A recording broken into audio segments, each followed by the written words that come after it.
world is ancient, and in its silent corners, beneath jungles buried in ice deep under oceans, lie secrets no one has explained. They whisper from temple ruins, flicker in forgotten manuscripts, and echo through unexplored caves. Each one begs the same question: how much do we truly know? Tonight, we begin a journey, across continents, through time, and into the heart of the unexplained. Some of what you will hear is real, some no one can prove. But all of it will make you wonder, what if the truth has always been hidden just beneath the surface? The whispers below Lake Baikal, it started with a hum. Not a natural one, no rumble from distant storms, no tectonic shift groaning beneath the earth. This hum came from beneath Lake Baikal, the oldest and deepest freshwater lake on the planet. Russian divers during a routine research expedition in the 1980s first heard it. A low rhythmic thrum, pulsing, mechanical, alien. They thought it was a sonar malfunction, but their equipment was clean. The signal, strange as it was, seemed intentional. Lake Baikal is already an enigma. Holding over 20% of the world's unfrozen freshwater, its depths plunge more than a mile. The ecosystem is ancient, housing species that exist nowhere else on Earth. But it's not just biology that makes Baikal strange. Locals whisper of ghost ships vanishing in the fog, lights under the ice. And every few years, always in winter, a low sound rises from the lake's frozen surface. Those who hear it say it feels like it's inside their heads. In 2009, a group of independent researchers deployed hydrophones, underwater microphones, into the depths. The recordings they captured sent chills down their spines, long, drawn-out pulses, intermittent clicks, and something disturbingly regular, almost like Morse code. Some of the patterns even repeated across days, as if a message was being transmitted. But no submarine, no known aquatic species, and no natural seismic process could explain it. NASA acoustic analysts called it the Baikal anomaly. No public report ever followed. Locals, especially the indigenous Buryat people, have their own explanations. They speak of water spirits, ancient beings said to live in the lake's depths. Fishermen tell stories of catching strange, translucent creatures with no eyes and glowing veins. Others mention huge, silent shadows gliding beneath their boats, leaving no ripples behind. But perhaps the most chilling tale came from a Soviet military dive team in 1982. According to leaked documents, 7 divers encountered humanoid beings over 9 feet tall, wearing silvery suits and no breathing equipment. When the team attempted to capture one of them, a mysterious force pushed all 7 divers to the surface rapidly. 3 of them died from decompression. The rest refused to speak publicly again. Skeptics argue it's all Cold War paranoia. That sonar signals bounce strangely in Baikal's unique geological structure, that lights under the ice are reflections or gas emissions. But even they can't explain the rhythmic signals, the pressure pulses, the silence that sometimes responds when you tap the ice. So, what is calling from beneath Lake Baikal? A geological fluke, a forgotten species, or something we were never meant to find? And if it's sending signals, who or what is supposed to answer? The lost city, cursed by the jungle. High above the steaming jungles of Cambodia, the canopy stretches like a living ocean, thick, tangled, impenetrable. For centuries it was believed that only wildlife and forgotten temples lay beneath that green veil. But then came the light. In 2013, using cutting-edge LiDAR scanning from the air, archaeologists discovered something that shattered assumptions: an entire city hidden under the jungle. Not just scattered ruins or a lonely temple, but streets, canals, reservoirs, even a grid system. It was Mahendraparvata, the long-lost capital of the Khmer Empire, built centuries before Angkor Wat and completely wiped from the pages of history. But here's the eerie part. None of it was supposed to be there. The site had been explored before, on foot through machete and sweat, and yet no one ever saw the city. It had vanished not just from maps, but seemingly from human awareness, until a beam of invisible light peeled back the leaves. And what they found felt cursed. Structures built with impossible precision now leaned at unnatural angles. Massive reservoirs once teeming with water now lay cracked and dry, littered with the bones of fish that hadn't existed for centuries. The jungle hadn't just grown over the city, it had swallowed it whole, pulling stone into its roots, twisting roads into nothing. Monks nearby tell of strange dreams. They say those who walk among the ruins at dusk sometimes vanish for hours, only to return unable to speak, eyes wide, mouths trembling. A researcher reported hearing temple bells when none existed. Another found his compass spinning erratically as he approached a buried shrine. Why was Mahendraparvata abandoned? Some say drought destroyed its infrastructure. Others point to religious upheaval or war, but no records exist, only silence. Then came the tale of the stone gate. Deep within the city's remains, LiDAR revealed a rectangular depression, too uniform, too clean. Excavations uncovered an entrance sealed by an enormous slab, unmarked, unmoved. The soil around it showed no signs of digging, like it had never been opened, or had been sealed from the inside. They haven't opened it yet. Locals refuse to go near after dark. They whisper of Nikta, spirits of place growing restless since the machines arrived. Some elders claim the city wasn't built by humans at all, but by beings who walked with clouds around their feet. An ancient metropolis erased not by time, but by something else. So we're left with a city no one remembered, sealed doors no one can open, and jungle roots that seem to guard it all. The question is, was Mahendraparvata forgotten, or hidden on purpose? The stone script no one can read high in the Andes, where thin air bites at the lungs and the wind howls like an ancient warning. There lies a lonely stone wall. It's not massive. It's not carved into some grand structure or hidden inside a temple.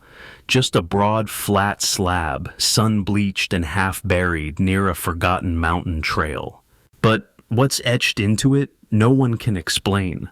For decades, locals called it La Piedra del Silencio, the stone of silence.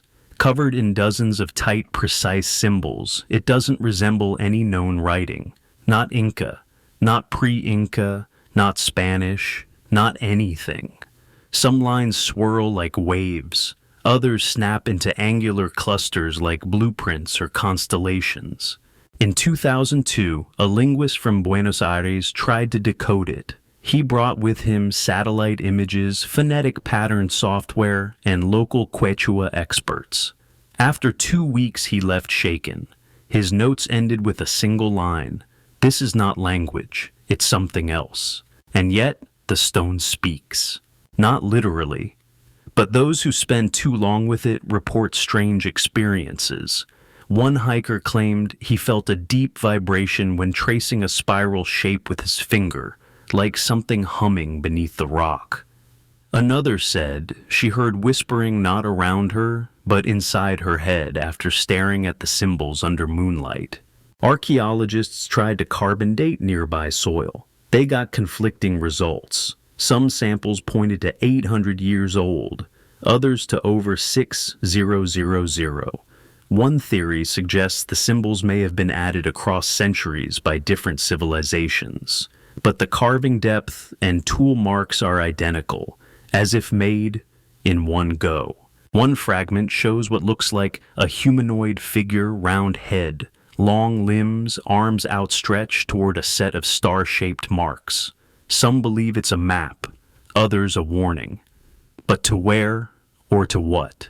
NASA got involved briefly in 2011. a retired engineer claimed the symbols bore resemblance to satellite telemetry codes, ones used during early orbital mapping programs. His suggestion, it might be an ancient attempt at communicating trajectories or landing patterns. Skeptics say it's all pareidolia, seeing meaning in randomness, that it's graffiti from multiple time periods, that it's nothing more than an old rock with weird marks. But then why do animals avoid it? Why do digital devices glitch, near it GPS signals, lag batteries drain faster? And why does every photo taken within 10 feet of the stone appear subtly distorted as if light itself bends slightly around it? No one knows who carved it. No one knows what it says.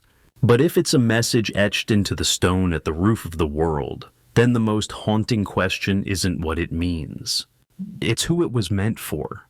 The sky hum that made towns disappear. It started as a low vibration, a sound you didn't hear with your ears but felt in your chest, like a freight train in the distance. Except there was no train, no rumble underfoot, no engine, just the hum. In the quiet Canadian town of Windsor, Ontario, the sound began in 2011. Residents woke to the same question. Did you hear it last night? Some described it as an engine idling far away. Others said it was more like a deep moan, never-ending, never-changing.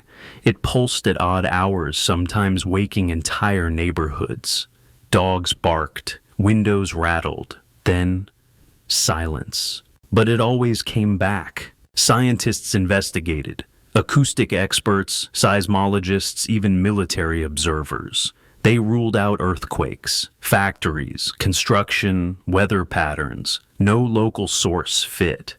Theories turned to industrial islands in the Detroit River, Zug Island in particular, but when investigators got close, the hum vanished. The island remained silent, guarded, fenced off, and oddly denied access to independent researchers. And then it spread. Reports of identical hums began to surface from Taos, New Mexico, Auckland, New Zealand, Bristol, England. Always the same frequency, a low subaudible drone just beneath the threshold of hearing. It drove some to insomnia. Others reported migraines, nausea, anxiety. A few even moved away, unable to endure it. One man in Saskatchewan built a concrete bunker under his home layered with soundproofing to escape the noise. It didn't work. The hum followed him inside. In 2014, researchers set up sensitive microphones and spectrum analyzers around Windsor. They did detect something anomalous, low-frequency waves pulsing irregularly between 30 and 40 hertz. But they couldn't identify the source. The reading stopped as soon as they moved locations, like something was watching, listening. Some blamed military experiments, HARP elf transmission, underground bunkers. Others whispered of geological shifts, that the earth itself was humming, and a few said it wasn't from here at all. One woman claimed she heard voices inside the hum. Not words, just emotional impressions, fear, confusion, warning. She wasn't alone. Across forums and call-in radio shows, hundreds began to share similar stories. They called it the sky signal. Eventually, government stopped commenting. The official line, no significant threat detected. But in 2019, something eerie happened. A remote fishing village in northern British Columbia, once home to 250 residents, was found abandoned. No struggle, no signs of disaster, just empty homes, and dozens of earplugs scattered across floors. No one talks about that place now. What is the hum? A glitch in the earth? A broadcast from somewhere unknown, or a call sent to those sensitive enough to hear it? And if it's a call, what happens when someone answers? The desert drawings no one was meant to see. For centuries, the Arabian desert kept its secrets. Endless dunes stretched like waves frozen in time. The heat shimmered. The wind erased footprints in seconds. It was a place where the earth forgot to leave records. But then satellites came, In the late 1970s, intelligence analysts scanning the Herat Khaybar region of Saudi Arabia noticed something strange, massive geometric patterns cut into the stone plains, circles, lines, keyhole shapes stretching hundreds of meters across, perfectly aligned, perfectly symmetrical, but no one on the ground had ever seen them, because from ground level, they're invisible. Called desert kites by early researchers, some of these shapes date back more than 8,000 years. But even today, no one agrees on what they were for. From above, they look like runways or antenna grids. Some even resemble star constellations mirrored in stone. But here's where it gets strange. The Bedouins never spoke of them. When asked, they avoided the topic or called them shadows of the jinn.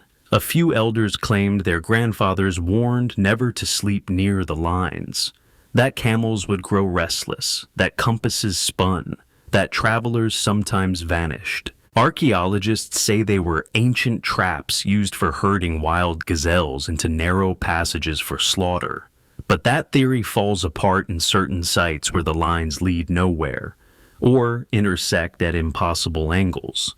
Some kites span entire kilometers, too large, too precise, and too intentional. In 2011, a team flew drones over an unexcavated region and discovered something new, a massive interlocking spiral perfectly etched into basalt rock, untouched by modern tools. No campfires, no bones, no signs of settlement, just stone, alone, waiting. One curious researcher overlaid the pattern with star charts. The design matched the Pleiades. Another aligned a different site with the rising of Sirius, visible only during a brief window each year just before dawn. Were they calendars, shrines, messages? If so, for whom? One hypothesis quietly circulated in academic circles suggests these structures were never meant to be seen from the ground, that their creators had access to high altitudes or built them for someone who did, the kind of beings who watched from above. There are over 6,000 of these kites scattered across Jordan, Syria, and Saudi Arabia, most still unstudied, unnamed, unexplained. Satellite eyes found them, but the people who made them, long gone. So the drawings remain, silent, vast, etched into stone that refuses to speak, and we are left to wonder, what kind of civilization draws on the earth, with no intention of ever looking up? The sealed passage inside the Great Pyramid. For over 400-500 years, the Great Pyramid of Giza has stood like a riddle carved in stone, taller than modern skyscrapers when it was built, aligned with impossible astronomical precision, and constructed with blocks weighing up to 80 tons each. Mystery it answers spawns 10 more. But in 2017, a new mystery emerged, one that wasn't carved on the outside, but hidden deep within. Using cutting-edge muon tomography particles from cosmic rays that can penetrate stone, a team of international researchers scanned the entire structure. The results were shocking. Inside the pyramid above the Grand Gallery was a massive void. Not a crack, not a misread. A real physical space, unreachable, unseen, completely sealed. They called it the Big Void, over 30 meters long, larger than any known chamber in the pyramid, but with no doors, no passages, no air shafts, nothing connecting it to the rest of the structure. It wasn't supposed to be there. The Egyptian authorities downplayed it. They said it might just be a relieving chamber, an architectural feature to reduce weight. But architects disagreed. There were already weight-relieving structures above the king's chamber. This one was different. Too big, too precise, and in the wrong place. Then came the rumors that this void was the original burial chamber never opened, that it housed something so important or so dangerous the builders sealed it forever. Some pointed to legends of a second king buried beneath Khufu, others to forbidden texts describing the sleeping one who waits in silence. What's inside? No one knows. Ground-penetrating radar won't reach. Drilling is forbidden. Remote endoscopes rejected. Egypt's Supreme Council of Antiquities has halted further access. The project is now stalled, silenced. But in 2022, something leaked. An anonymous source shared an internal photo, blurry likely from a borehole camera, showing what appeared to be a wall of black stone, perfectly smooth with no chisel marks. In its center, a circle, not carved, embedded, like an obsidian lens. The photo was scrubbed days later. No comment ever followed. Why would the pyramid's builders construct a chamber no one could enter? Or were they building it for someone who already lived there? Some believe it's a tomb, others a time capsule. A few more fringe say it was a machine, a resonance chamber, something that once activated with sound vibration or thought. We built skyscrapers, we launched satellites, we split the atom, and still we can't open a single silent room sealed thousands of years ago. So we ask what waits inside the void, and what happens if we ever open it? The giant hand that reaches from the earth. In the barren emptiness of the Atacama Desert, one of the driest places on earth, there's a hand. A giant one. Stone fingers stretch 15 meters into the sky, frozen in an eternal gesture, palm tilted slightly, as if reaching, as if begging. To the casual traveler, it's just a surreal sculpture, a monument called La Mano del Desierto, built in 1992 by Chilean artist Mario Irarrázaval. But the questions don't end there, because no one knows why this location was chosen. And beneath the sand, something far stranger waits. In 2016, after a rare flash flood eroded nearby terrain, hikers discovered a set of buried foundations less than a kilometer from the sculpture. Not modern, not even colonial. Stones fused by heat laid in a geometric grid, completely out of place in a region believed to be uninhabited in prehistory. Excavation teams found something else, a slab marked with spirals and symbols that don't match any known indigenous tradition.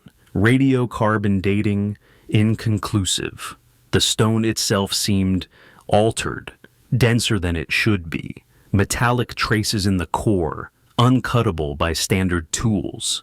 One geophysicist noted a magnetic anomaly around the hand compasses spun in drone GPS lost signal when flying too close. The electromagnetic disturbance formed a near-perfect circle, centered precisely on the sculpture's base. But here's the twist. Some believe the artist didn't choose the site randomly. Local miners say the area was long considered cursed, that workers heard voices underground, that machines would fail without cause, that shadows sometimes moved against the sun. Irarrázaval never explained his inspiration fully. When asked why he made a hand, he simply replied, "Because sometimes the earth tries to speak." And then he smiled, and never elaborated. In 2019, an anonymous Reddit user posted drone footage of the area at night. For 2 frames, a faint orange glow appears in the sand just beyond the sculpture, a heat bloom round, perfect pulsing. Some dismissed it as a camera glitch. Others saw a signal, a geoglyph, a marker, a lock. One wild theory claims the hand is only part of something much larger, like the tip of a submerged statue, its body buried deep below, slumbering in silence. That the flood didn't reveal ruins. It disturbed a boundary. What kind of mind decides to place a stone hand in the middle of lifeless desert? And what if it's not reaching up, but trying to pull something down? The stone discs that shouldn't exist. High in the Bayan Har mountains of eastern Tibet, deep within caves barely reachable by foot, an expedition in 1938 uncovered something unnatural. Dozens of circular stone discs, each less than an inch thick, each about a foot wide, perfectly round, with a small hole in the center, like a vinyl record carved from granite. But what truly defied logic were the grooves spiraling from edge to center, impossibly fine, impossibly even. They called them the Dropa stones. At first, no one could make sense of them. The discs were brittle, lightweight, containing high levels of cobalt and rare earth metals not normally found in Tibetan geology. But it was the etchings, tiny, almost invisible lines that ignited decades of obsession. In 1962, a Chinese scientist named Tsum Nui claimed to have deciphered a portion of the script embedded in the grooves. According to his translation, the discs told the story of a crash of spacecraft thousands of years ago. Its occupants, described as small, frail with oversized heads, were stranded. They tried to integrate. Some locals feared them. Others worshipped them. The discs, he said, were both records and warnings. The academic community scoffed. No proof, no access. The stones vanished from public view. But in 1974, a pair of Austrian engineers visiting China reported seeing two Dropa stones on display in a museum in Xi'an, briefly and without explanation.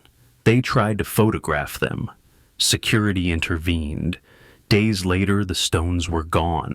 No official record of their removal was ever published. Over the years, fragments have resurfaced. Private collectors claim to hold portions of discs with perfectly symmetrical etching and a magnetized surface that interferes with watches. One disc allegedly resonated when placed under specific frequencies, emitting a faint metallic tone no one could replicate. Of course, the skeptics have their say, that the story was fabricated, that Tsum Nui never existed, that it's all just Cold War myth and ancient alien fantasy. But the caves are real. The initial excavation is documented. And the tribes living in that region, the Khams and the Dropa, carry oral traditions about sky visitors descending in fire, bringing knowledge, then vanishing into the mountains. Why would ancient people carve such precise spirals into stone no tool of the time could manipulate? Why embed a magnetic signature in something buried for thousands of years? And if those discs truly are records, then someone left a message. Not for their time, but for ours. The question is, are we finally ready to understand it? The sky navigators of Sumer, long before Rome, before Egypt rose from the sands, before stone met chisel in Greece, there was Sumer, cradle of civilization, birthplace of writing, but buried among the clay tablets and broken ziggurats lies something stranger than language or law, something that suggests the Sumerians may have had knowledge no ancient people should have had. They called them Anunnaki, not gods, not quite, not humans either. Beings who descended, that's the word they used from the heavens in fiery chariots riding the sky with purpose. On tablets dated to over 5000 years ago, scribes etched images of winged discs, multi-tiered crafts, and men with eagle faces controlling machines. In one depiction, a figure stands before a circular object ringed with symbols. His hands hover above it, not touching. Around him, star patterns match exact constellations, still visible today. The Pleiades, Orion's belt, all aligned, all precise. How did they know? It doesn't stop there. A recovered cuneiform text translated in the early 20th century describes celestial boats that roared like thunder and split the sky. It details flight paths, launch intervals, the need for divine helmets to withstand the black wind beyond the firmament.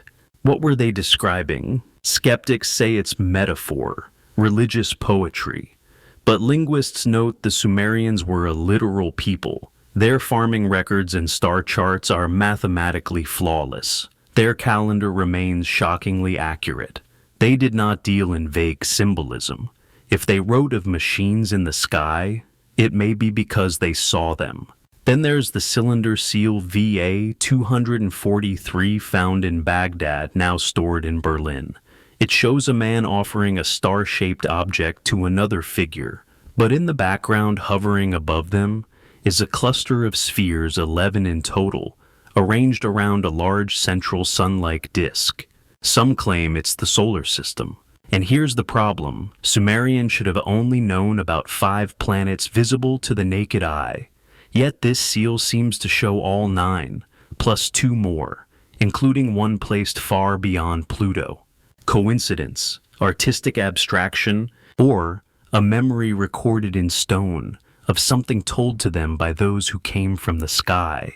Modern astronomers have begun speculating again about Planet 9, a dark, massive object that may be lurking at the edge of our solar system. If it exists, how did the Sumerians already draw it? And if their sky gods were real, where did they go? Or worse, when are they coming back? The faceless messenger of Hunza. Nestled between razor-edged peaks in the northern shadows of Pakistan, lies the Hunza Valley, a place so remote it feels suspended outside time. With its emerald rivers and ancient stone villages, the valley seems untouched by history's chaos. But locals speak of something older than the mountains, something that walks without a face. They call it Besurat, the faceless one. The stories go back generations. Hunters tell of glimpses, tall, thin figures seen standing motionless on cliff edges, always just out of reach. No eyes, no mouth. Just smooth skin where a face should be. Some say it's a spirit, others a messenger, but no one ever dares follow. In 1999, a French anthropologist named Clément Dubois spent 6 months with a Hunza tribe. His journals, never officially published, contain chilling entries. He claimed to have encountered a being in the valley's upper glacier range during a night trek. Not human. Not animal. It stood silently less than 10 meters away. The snow around it didn't crunch. It cast no shadow. And worst of all, it didn't blink, because it had no eyes. Dubois returned to France early, refusing to speak publicly. He died 2 years later in what his family described as a slow unraveling of the mind. Satellite imagery from 2010 revealed a series of unexplained structures carved high into cliff faces. Platforms, ledges, circular symbols only visible under UV filters. They were symmetrical, geometrically perfect, but completely inaccessible. No roads, no paths, no ropes. Locals say that's where it waits. Sometimes villagers awake to find symbols etched into their doors overnight. Perfectly circular burns, always facing east. Always warm to the touch. No footprints in the snow. And then there are the disappearances. Every few winters someone vanishes. No struggle, no blood. Just a coat left folded neatly by the river, or a walking stick resting against a tree. In each case, they were last seen traveling alone, always in the same direction toward the high cliffs. One theory passed in whispers is that Besurat doesn't take people, it calls them. That those who see it too long begin to feel something, a pull. Not fear, not madness. Something closer to recognition. Others believe it's a guardian, a remnant from before humans arrived, watching, waiting, ensuring the wrong people never leave the valley with the wrong knowledge. But perhaps the most disturbing idea is this. What if it's not faceless because it hides something? What if it's faceless because it mirrors whoever looks at it? And we were never meant to see ourselves that clearly. The doll that grows human hair. In a quiet temple on the island of Hokkaido, Japan, sits a doll behind glass. She wears a faded kimono, her porcelain hands folded neatly in her lap. Her eyes, black and unblinking, seem to follow you not with menace, but with memory. Her name is Okiku, and her hair never stops growing. The story begins in 1918. A teenage boy bought the doll from a market in Sapporo for his younger sister, a little girl named Okiku. She adored it, carried it everywhere, dressed it, sang to it. The doll became more than a toy. It was her companion. But just months later, tragedy struck. Okiku died suddenly of illness. Devastated, her family placed the doll on a home altar in her memory. And that's when they noticed the hair. It had grown, at first just a few millimeters, then longer. Week by week it crept past the shoulders, dark and coarse, not synthetic strands but human hair. The family was stunned. They cut it, prayed over it, but it always grew back. In time, they brought the doll to Manenji Temple, entrusting it to the monks. There it remains to this day, watched, studied, honored, and the hair still growing, still human. Scientific tests conducted discreetly in the 1970s confirmed the hair matched that of a young child, but no source was ever found. No scalp, no tissue, just a porcelain head and living strands. Visitors to the temple report strange sensations, an invisible pressure in the chest, a hum in the ears. Some say they've seen the doll blink when no one else was looking. Others swear its mouth opened slightly when prayers were whispered near the glass. One monk claimed he dreamed of Okiku, the girl not the doll, every night for a week. In the dream she stood beside the doll, silent, weeping. When he woke, the doll's hair had grown nearly 3 inches overnight. No one touches it anymore. Urban legends swirl that the doll houses the girl's spirit, that it's a vessel, not just a memory, that if her hair were burned, something darker would be released. But the monks never speculate. They simply trim the hair when it becomes too long and bury the clippings in sacred ground. It's easy to dismiss Okiku as folklore, a trick of time, a haunting that feeds on belief. But the hair grows. It doesn't care whether you believe in spirits or not. It grows slowly, silently, as if keeping count of the years, as if waiting for something. And maybe one day she'll grow tall enough to stand. The grave that glows in the dark. In the countryside of northern Hungary, hidden between rolling hills and whispering pine forests, there's an old cemetery no longer marked on modern maps. Most graves have crumbled into moss-covered stones, their inscriptions worn away by rain and time. But one tomb never fades, and at night, it glows. The locals call it Villagito sur the Luminous Grave. By day it appears ordinary, a rectangular slab of pale gray stone unadorned, except for a faint cross etched near the top. No name, no date, just silence. But as dusk falls and the last light slips beneath the hills, the grave begins to emit a soft bluish-green glow. Gentle, cold, unnatural. Scientists first visited the site in 1994 after a group of hikers reported the strange light. They brought instruments, spectrometers, Geiger counters, UV sensors. The glow wasn't phosphorescence. It didn't come from moss or fungus.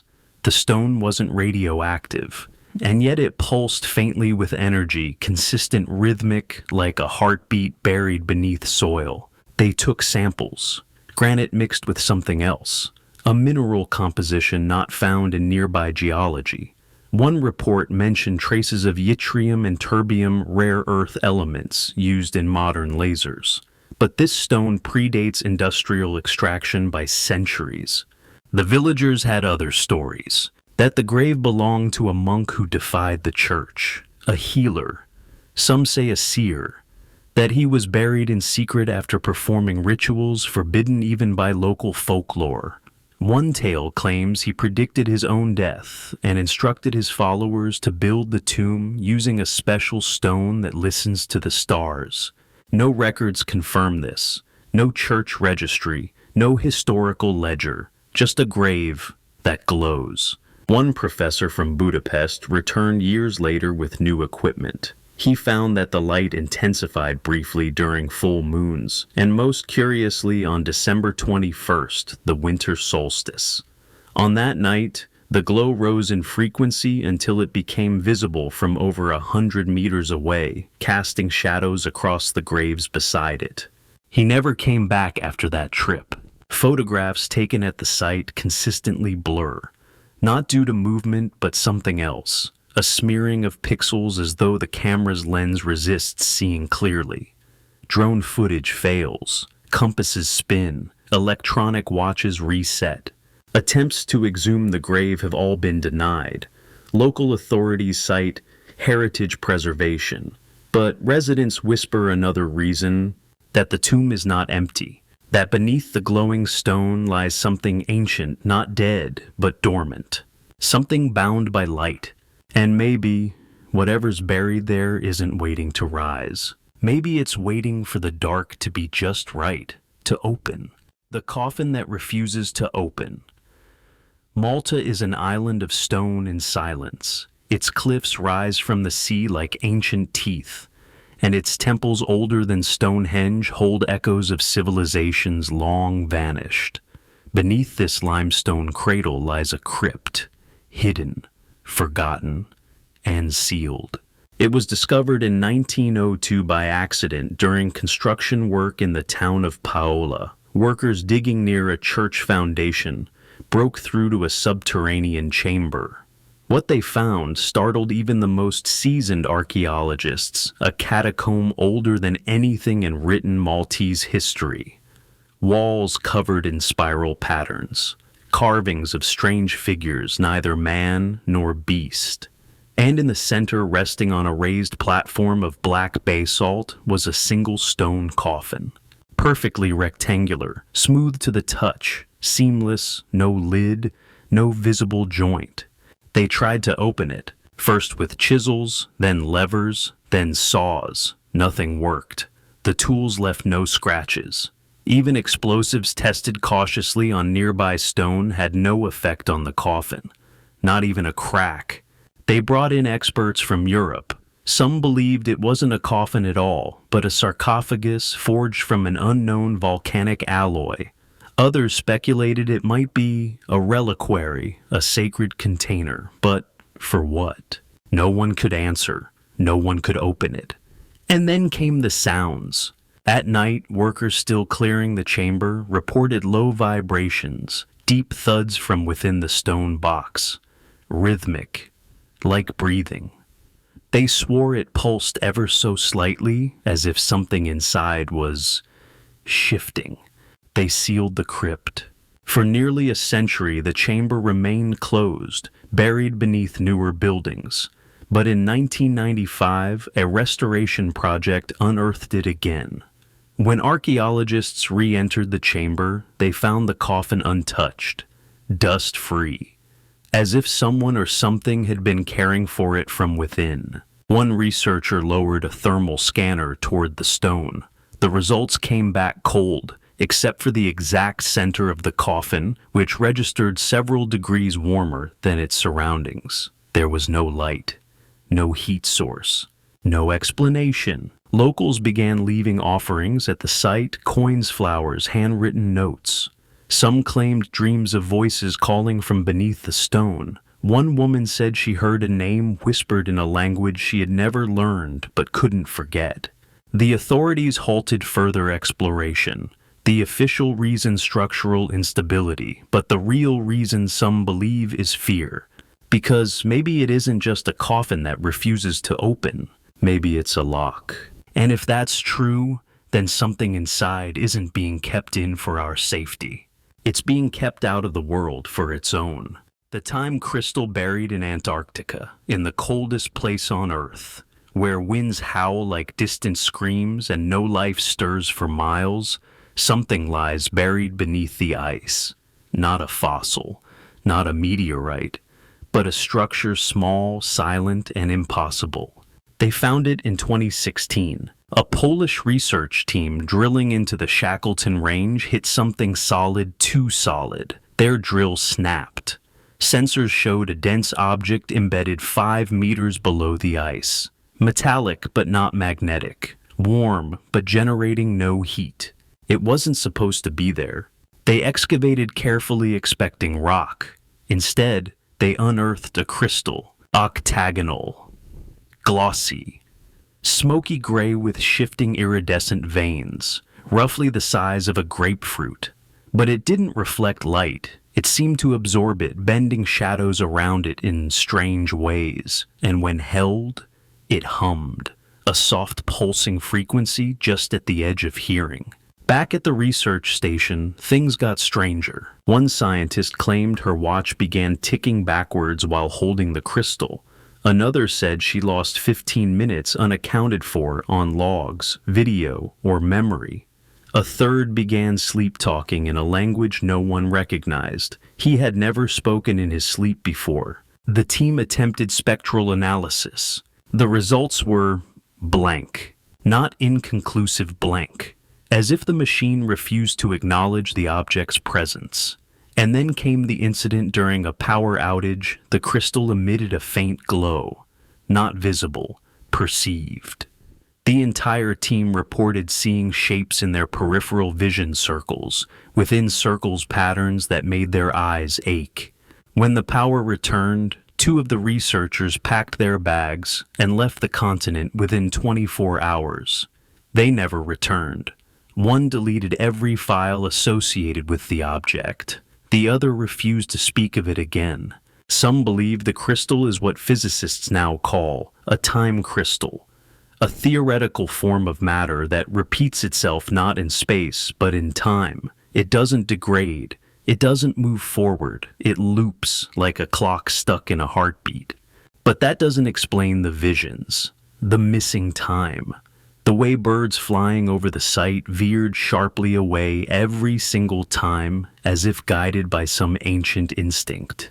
The crystal is now locked in a sub-zero vault under military jurisdiction. The official line glacial mineral anomaly. No images have been released, no papers published.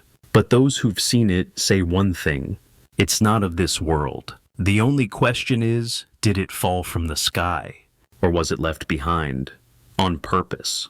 The drowned pyramid of Yonaguni, off the southern coast of Japan, where ocean currents churn like restless spirits, a strange formation lies deep beneath the waves, massive, angular, silent. It doesn't belong to nature, and yet, it's never officially been claimed by history. They call it the Yonaguni Monument. In 1986, a diver searching for hammerhead sharks near the island of Yonaguni drifted too far and stumbled upon a structure that seemed almost deliberate. Enormous stone terraces, right angles, steps that descended in perfect symmetry, a staircase beneath the sea. At first, scientists called it a fluke, an unusual rock formation shaped by tectonic activity and erosion. But then came the anomalies: perfect 90-degree corners, smooth vertical walls, a flat plaza stretching over 150 meters, and carvings, yes, carvings etched into the stone, some resembling symbols, others resembling faces. One looked like an eye, another a spiral sun. Professor Masaki Kimura of Ryukyus University led multiple expeditions to map the site. He found what he believed were roads, drainage channels, and even what might be a ceremonial altar. He proposed a radical idea: the monument wasn't natural. It was man-made, and not recently built, at least 10,000 years ago, before the last ice age swallowed the land. If true, it would rewrite everything we know about human civilization. But here's where it gets eerie. Divers report intense vertigo near the monument. Equipment glitches, lights dim, and always the same sensation that they're being watched. One diver described the feeling as standing inside a memory that doesn't want to be disturbed. Others claim to hear a low-frequency hum beneath the water, a rhythm too regular to be seismic. Sonar scans revealed unexplained voids within the structure, hollow chambers that seem to lead deeper into rock. Local fishermen speak of sea spirits, that the monument is cursed, that it marks the resting place of a city drowned for defying the gods. They call it Mu Japan's Atlantis. Skeptics say erosion coincidence pareidolia, that humans see patterns where there are none. But if that's true, why does the structure align with the solstice sun? Why does it mimic the stepped pyramid style found in Mesoamerica, half a world away?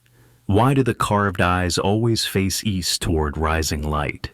And why, after thousands of years underwater, do the stones still hold warmth when touched?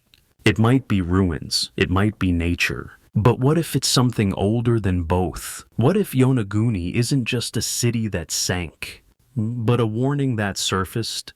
The lake that turns life into stone. In northern Tanzania, where dust clings to the horizon and the air smells of minerals and storm, there lies a lake so still, so crimson, it looks like a wound on the earth. Its name is Natron, and it doesn't just kill, it preserves. From above, Lake Natron is a surreal masterpiece, water-tinted blood red from salt-loving microorganisms. But along its shores, a different kind of beauty waits.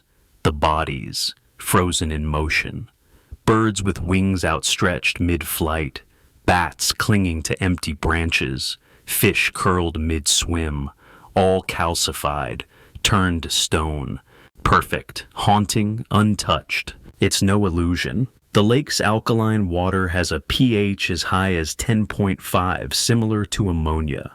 The temperature can soar above 60 degrees Celsius. Any animal that slips into its depths is quickly overwhelmed. And yet, that's not the strangest part. It's what happens after. Bodies pulled from the shore are found encased in a brittle shell of sodium carbonate and baking soda minerals once used in Egyptian mummification. The process happens naturally. No tools, no preservatives, just time and salt and silence. Photographer Nick Brandt captured images of these statues in 2011. Birds, frozen with eyes wide open, perching like guardians. His photos shocked the world. But locals they've known for centuries. They say the lake is cursed, that spirits dwell in its red waters, that those who approach without permission are claimed not just in body but in soul. Some tribes perform rituals before crossing near its banks. Others refuse to speak its name aloud after sundown. One legend tells of a warrior who tried to cross during a drought. He returned 3 days later, his eyes burned, his skin pale, speaking a language no one recognized. That night, he disappeared. Only his footprints remained, leading back toward the lake. Scientists explain the phenomenon with chemistry, alkaline salts, high temperatures, rapid dehydration, all valid, all true. But that doesn't explain the stillness. That doesn't explain how birds crash into the water as if hypnotized when flying overhead, or why herds of wildebeest avoid the shoreline by miles even in desperate thirst, or how no insects gather near the carcasses, not even flies. And then there's the island. In the center of Lake Natron is a volcanic islet made entirely of hardened salt and ash. From the air it forms a near-perfect spiral. No vegetation, no animals, just wind, and a strange pulsing vibration felt by researchers who have dared walk its rim. What kind of lake not only kills, but keeps what it takes? And what kind of place remembers in stone? The two-faced Sphinx of Anatolia.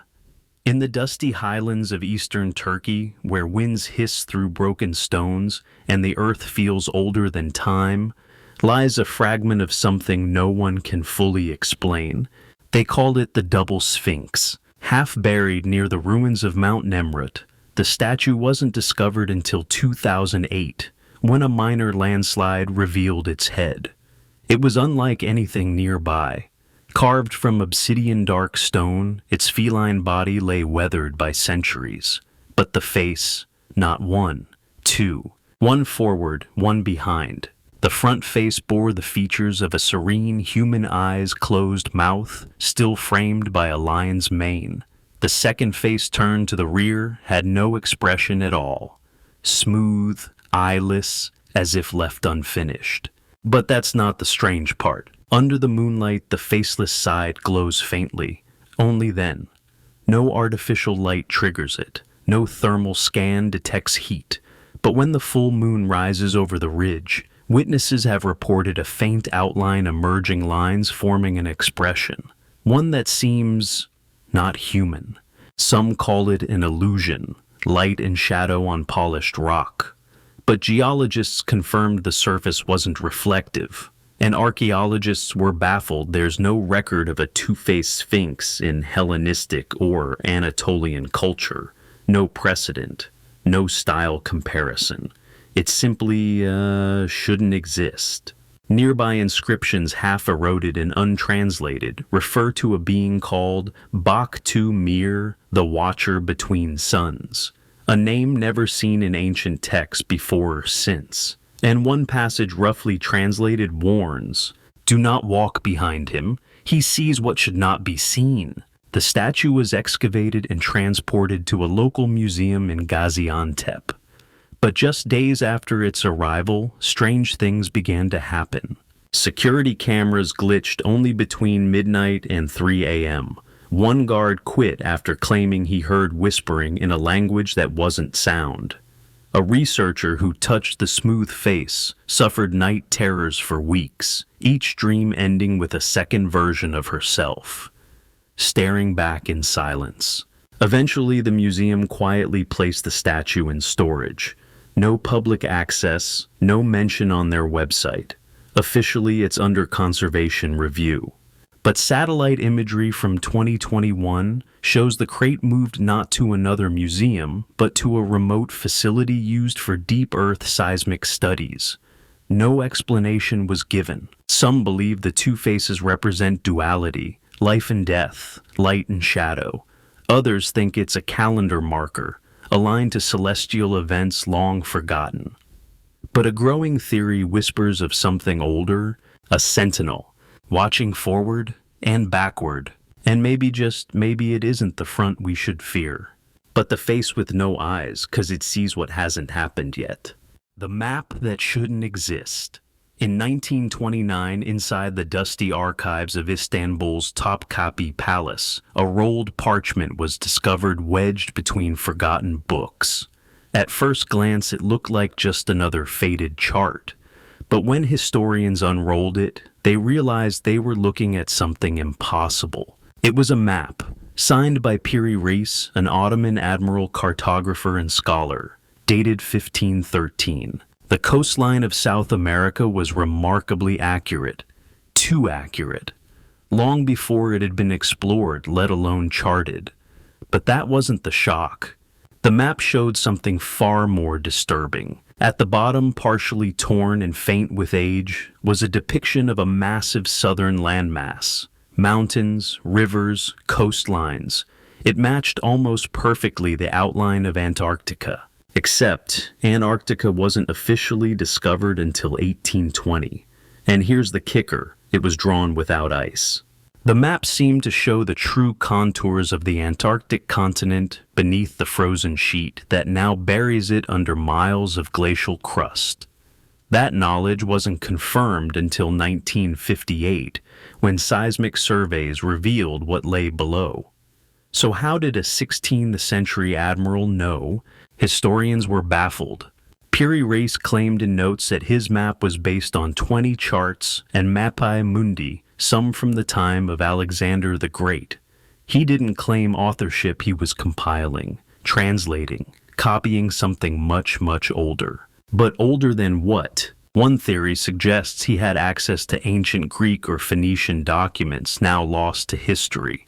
Another, more radical, proposes that he was reproducing knowledge passed down from a forgotten seafaring civilization, one that had mapped the earth long before history began recording. And then there's the odd geometry. The map appears to use a form of spherical trigonometry, only rediscovered in the 20th century, projecting curved surfaces with a level of accuracy far ahead of its time. Latitude and longitude alignments, a knowledge of Earth's curvature, techniques that officially no one had in 1513. Skeptics argue the southern landmass could be a mistake, a misinterpretation, artistic license. But glaciologists who've studied the topographic match disagree it's too precise. NASA analysts once reviewed the map in the 1960s and concluded that whoever created the source data must have had aerial perspective. That is, they must have seen the Earth from above. But how and why would someone draw the world so carefully, then hide the knowledge for centuries? Perhaps the better question is this. If Piri Reis merely copied what he saw, who made the original, the droplet that refused to evaporate?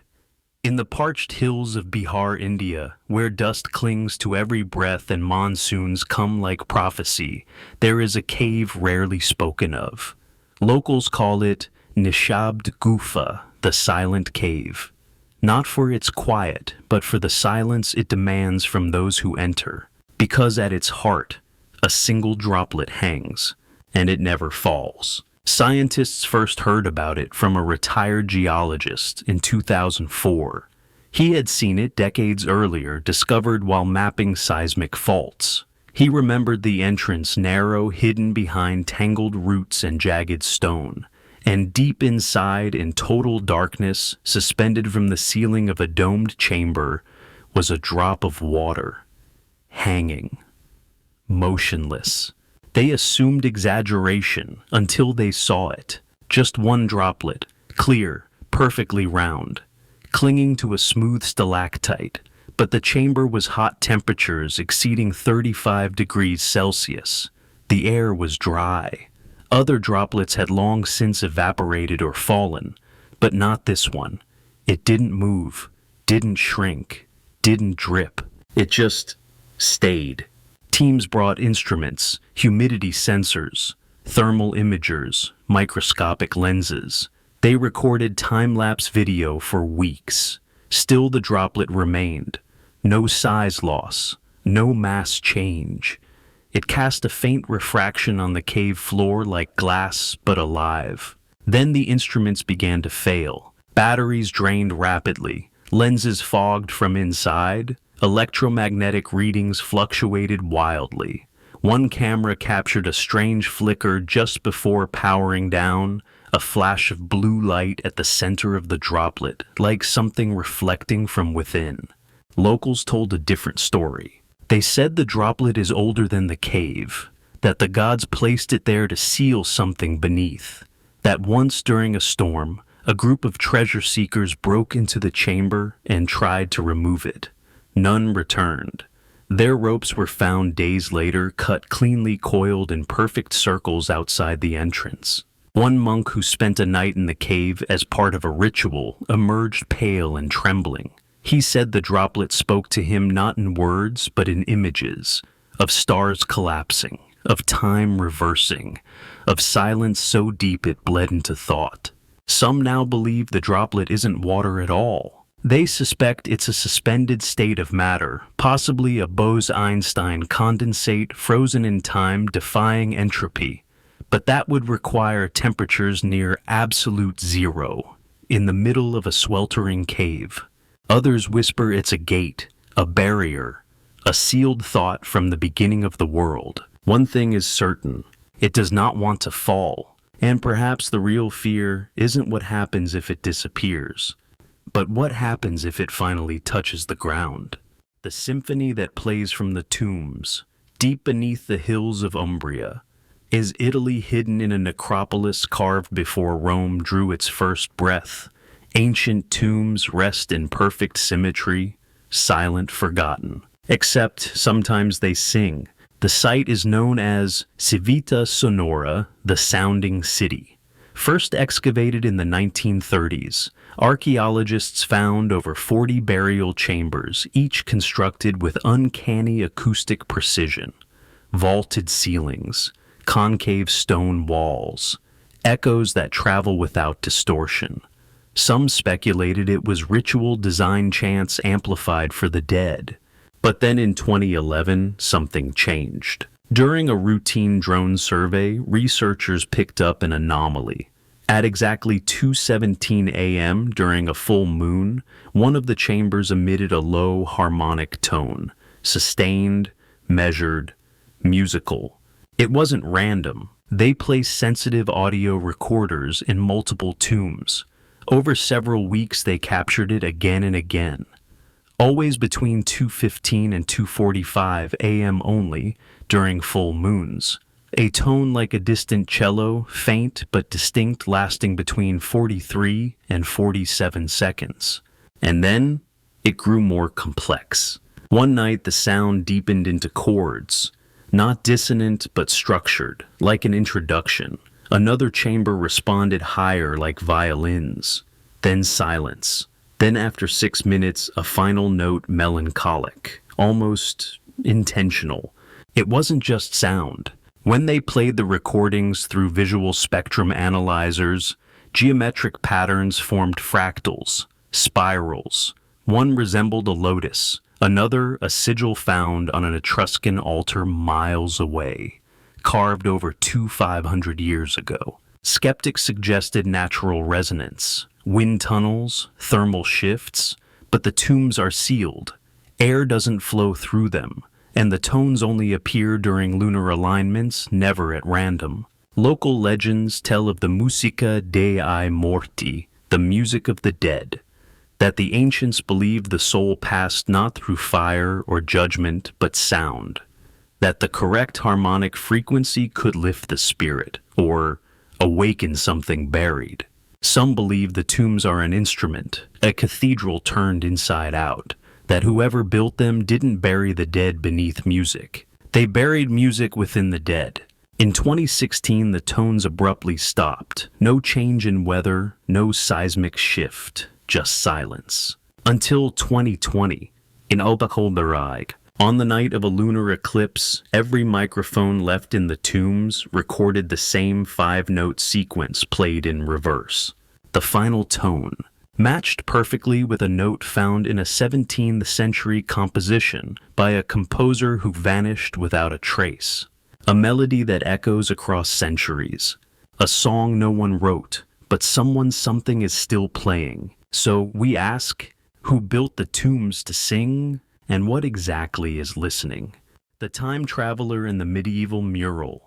In the heart of the quiet church in Bologna, Italy, its walls faded with centuries of incense, candle soot, and whispered prayers, there hangs a fresco, unremarkable at first glance, just a scene of townspeople gathered in a market square, until you see him. Standing near the corner, half shrouded in shadow, is a figure unlike the rest.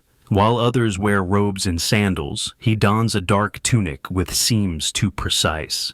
His hand holds a small box-like object to his ear. A wire runs from it to his mouth, and his eyes, painted with eerie focus, stare straight out of the mural, right at you. Some call him the listener. The fresco was dated to the late 1400s.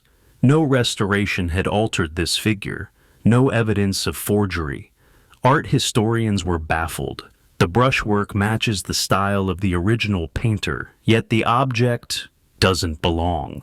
At first people joked, look, a man with a cell phone in the 15th century. But the more they looked, the less they laughed. Because it wasn't just the object, it was the posture. He wasn't listening casually. He looked alert, intent, as though receiving instructions, and around him townsfolk seemed blurred, less detailed, like the artist rendered them quickly while this figure received all the focus, all the care, almost as if he didn't see the others. Further scans of the wall revealed something stranger. Underneath the paint buried in the earliest sketch layer was no sign of this man. He wasn't part of the original layout, which meant the artist either added him later, or someone or something did. Researchers used multispectral imaging. A tiny inscription hidden in the folds of the man's tunic was revealed. Not Latin, not Italian. A series of symbols resembling a binary code. Converted it, read simply, returned, 41097. No one knows what that means. The Vatican declined to comment on the fresco, citing cultural preservation policy. The church itself quietly removed the mural from public viewing in 2022. It now hangs behind blackout curtains visible only by appointment requests pending indefinitely. Conspiracy theories bloomed. Some say he was a warning painted by someone who saw too much. Others claim the figure is the artist, that the entire fresco was a message planted for a future that's just now arriving. But there's one final detail. In a fresco across the church's nave, painted 10 years later, another market scene unfolds. And again in the corner, a figure in shadow. Same tunic, same stance, same face, still watching. So we ask, if he's not from their time, what is he doing in ours? The jawbone that dwarfed Megalodon. In the dim vaults beneath a marine biology institute in southern Chile, locked away in a temperature-controlled chamber, lies a jaw fragment that shouldn't exist. It's not fossilized, it's not stone, it's bone. And it's massive. First discovered in 2013 by a team of deep-sea trawlers dragging nets along the Nazca Ridge, the fragment was tangled in debris nearly 2,000 meters below the surface. At first they thought it was a whale remnant, but when marine biologist Dr. Elena Herrera examined the structure, she paused. Whale jawbones don't curve like that. The teeth, serrated triangular, spaced evenly, looked eerily similar to those of a megalodon, the legendary giant shark believed to have gone extinct 3 million years ago. But there was one problem. They were too big. A standard megalodon tooth measures up to 18 centimeters, these over 25, and the spacing between them suggested a jaw span nearly 20% larger than the largest known specimen. If accurate, it belonged to something over 90 feet long, a predator of nightmares. Carbon dating proved inconclusive because the bone was still partially organic, not fossilized, still pliable in places, as if it hadn't died that long ago. That's when the Institute went quiet. All further testing was halted. No papers published, no press releases. The jaw fragment was moved to a secure facility, access restricted. But rumors leaked. A diver on the trawling crew later claimed they'd seen something before the net surfaced, something vast in the sonar. A moving shadow the size of a passenger plane deep and fast. It vanished before the ship's instruments could rescan. And then there's the Chilean submarine incident. In 2015, a military vessel reported a collision with an unknown underwater mass. Damage to the hull suggested impact with bone, not rock. The shape of the dent crescent, with striations, like teeth. The official report called it anomalous turbulence. Yet no one has returned to that sector since. Some believe it's a relic, a genetic throwback, a last survivor of an ancient line lurking in the Hadal depths. Others whisper of species unknown to science, shielded by pressure and darkness, feeding on things we've never dared to imagine. And one question lingers like blood in water. If something that large is still alive, why hasn't it surfaced? Or worse, what happens when it does? We've traveled across deserts and oceans into tombs, sealed by time and skies that hum with unknown signals.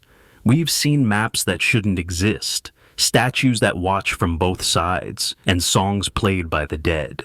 But for every mystery uncovered, 1,000 more remain. Are these clues to forgotten truths, or warnings we were never meant to understand? Maybe the past isn't behind us.